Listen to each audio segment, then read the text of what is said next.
Après l'écoute du roi de la forêt, on reprend la route ensemble pour cette fois-ci partir à la recherche du fantôme des bois.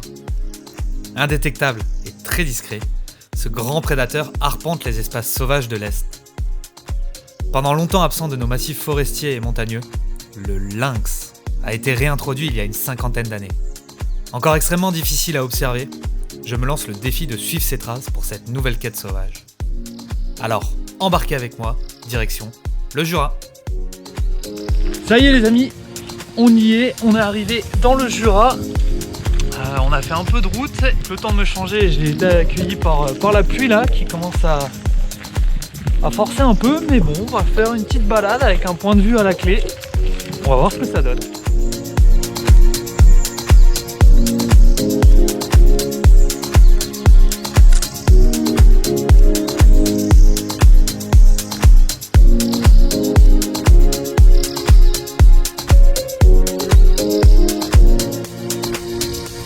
Le massif du Jura se trouve à la frontière entre la Suisse et la France. Il est couvert à quasi 50% de forêt. Le biotope est très diversifié et différentes essences composent le paysage. On y retrouve entre autres des hêtres, des chênes, mais également des sapins et des épicéas.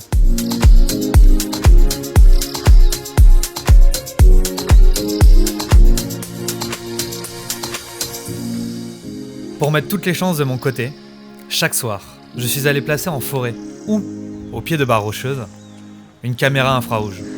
J'espérais intimement être extrêmement chanceux et pouvoir observer ce fait-là.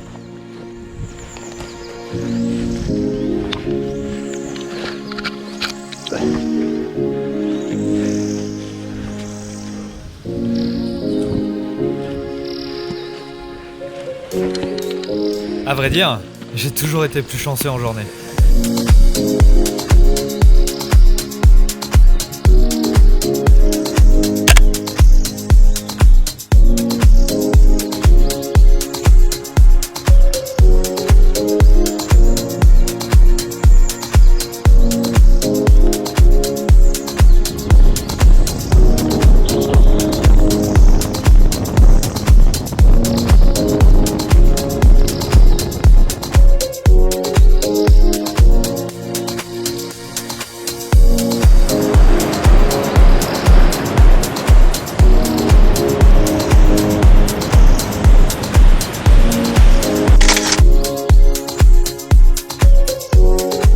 Le massif du Jura regorge de chutes et de cascades impressionnantes. On tombe sur leur charme très rapidement. Et je m'invite à de nombreuses méditations admiratives. C'est exactement lors de l'un de ces moments qu'un simple plongeur me rappelle de capturer ces instants précieux.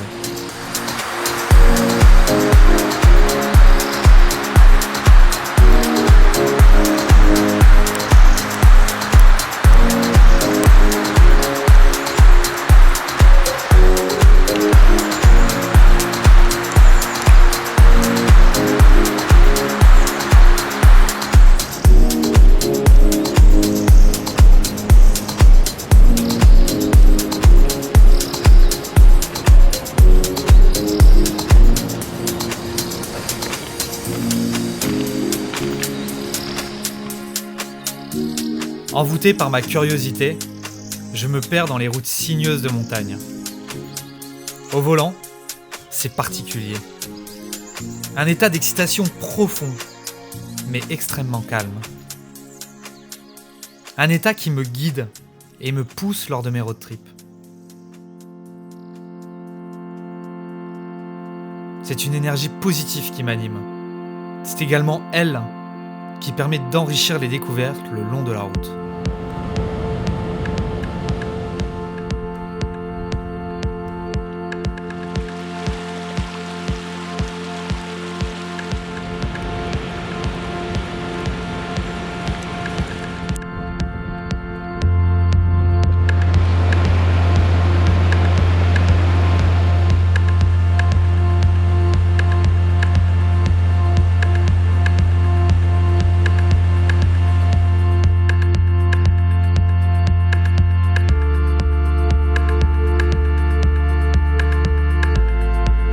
Entraîné par cette énergie, je m'enfonce encore un peu plus dans les routes forestières enneigées. J'ai trouvé un spot pour ce soir aux petits oignons. Là je risque de pas être dérangé. Bon, il va bientôt faire nuit. Je vais me dépêcher d'aller mettre la caméra.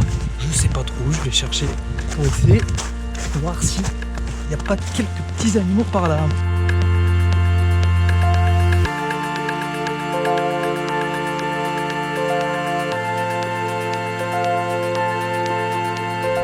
La nuit venue, une tempête annoncée me pousse à redescendre, par peur de rester bloqué là-haut.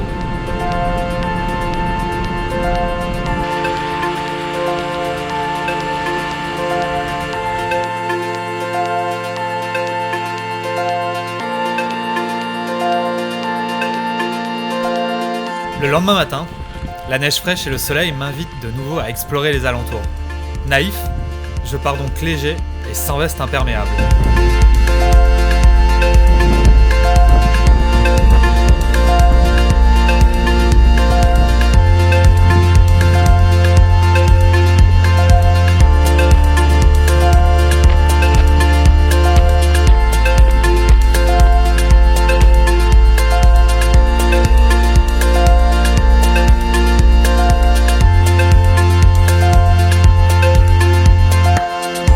Vraiment une ambiance particulière. Je me retrouve un peu dans une tempête, on va dire. Une petite tempête, hein. Juste fort vent et neige.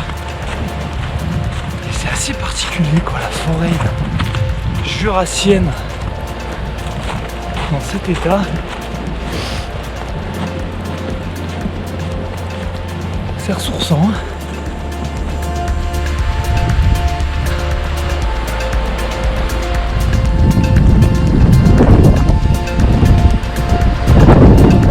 Bon, je rectifie ce que j'ai dit, je suis bien dans une tempête maintenant. Ah, ça devient dur là. Ça devient vraiment dur. Putain. Ouah, regarde-moi ça.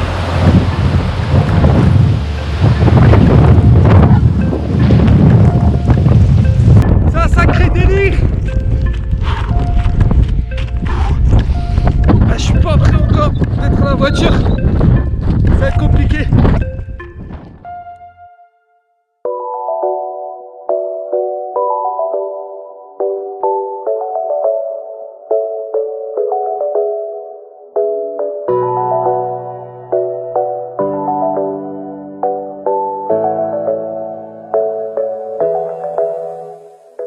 J'ai été hier soir posé là sur le chemin vers, je sais pas, j'ai dû monter 300 mètres pour poser la caméra infrarouge.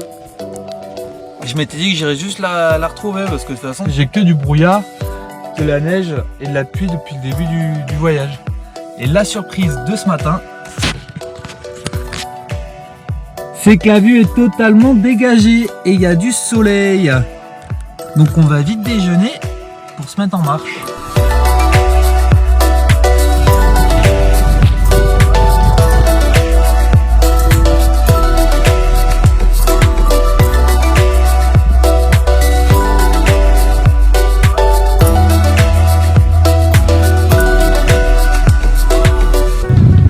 Magnifique. Oh, la toundra jurassienne quoi. Formée de vent et de glace.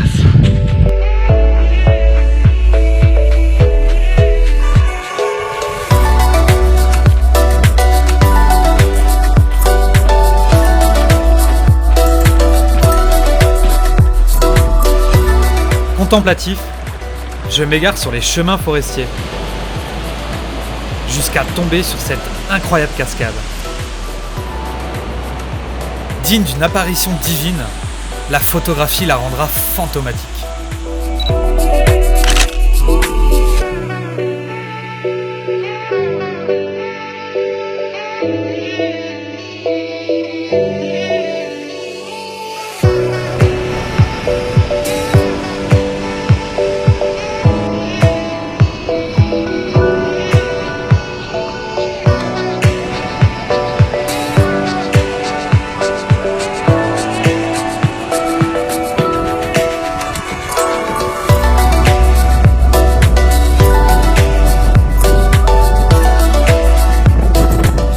graver les sommets des alentours, j'ai une superbe surprise lorsque je tombe sur les ruines d'un château.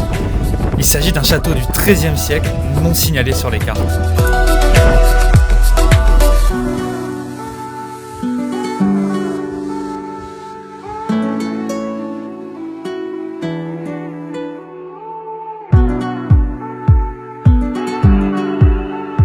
Écoute, je pense que ce soir aussi,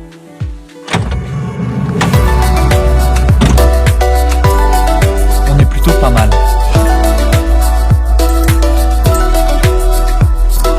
Petit lac pour ce soir. Prends le calme. Avec la maison, c'est juste là-haut. Et avec ça,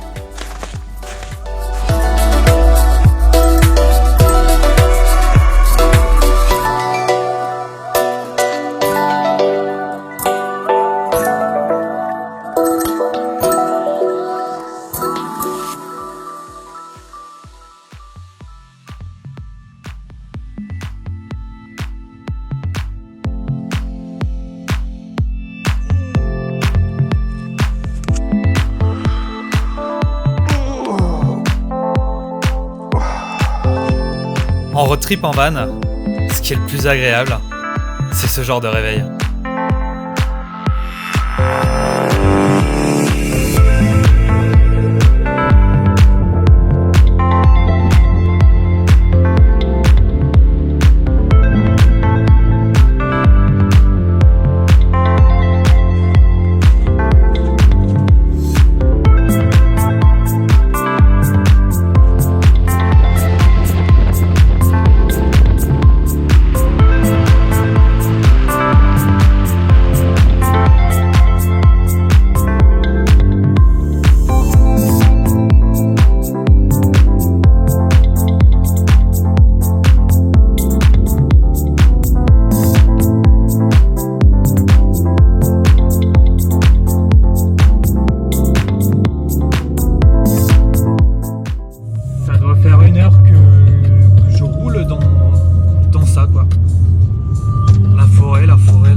Comme ambiance un Jura. Pour se déconnecter, il n'y a pas mieux.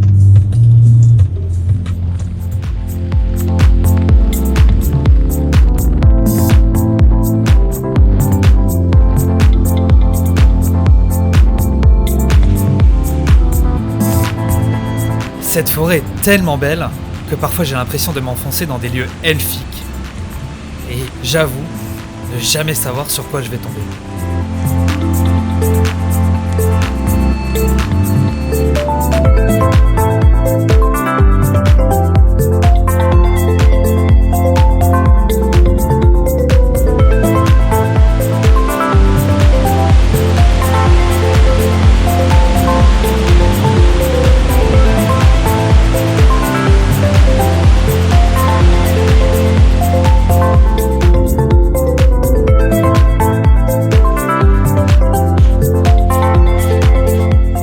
Ça y est, j'ai enfin trouvé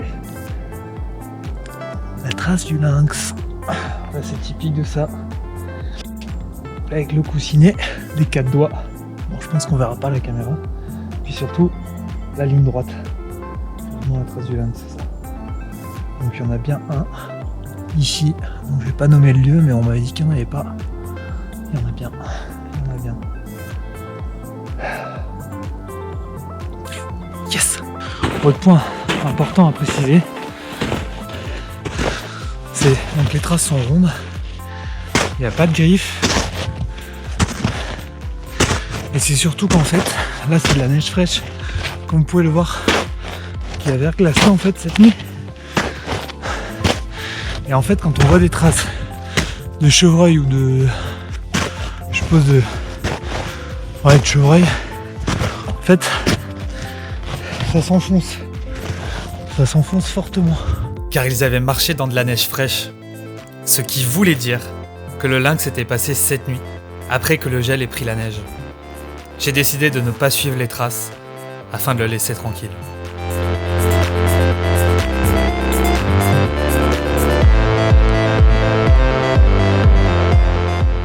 Et voilà le spot pour ce soir. Pour le coup, je suis vraiment loin de tout. Pas de vis-à-vis, personne. On peut dire les pieds dans l'eau.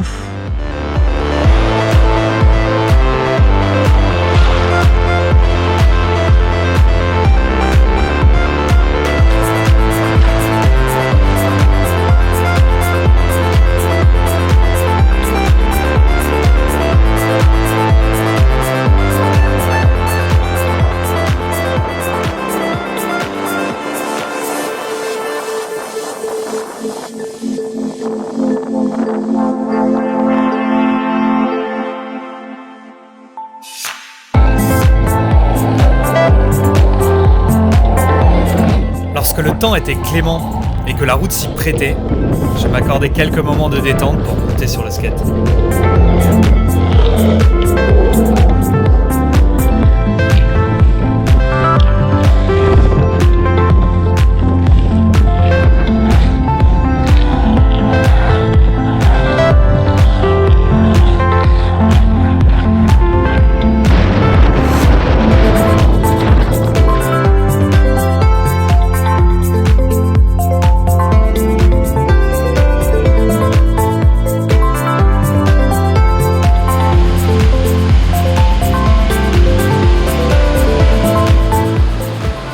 Alors ce qui m'aura marqué lors de cette exploration jurassienne, bien sûr, c'est la beauté de la forêt, mais en particulier de toutes ces cascades féeriques. Et pour ce qui est de l'observation du lynx, on reviendra. Allez, bye bye.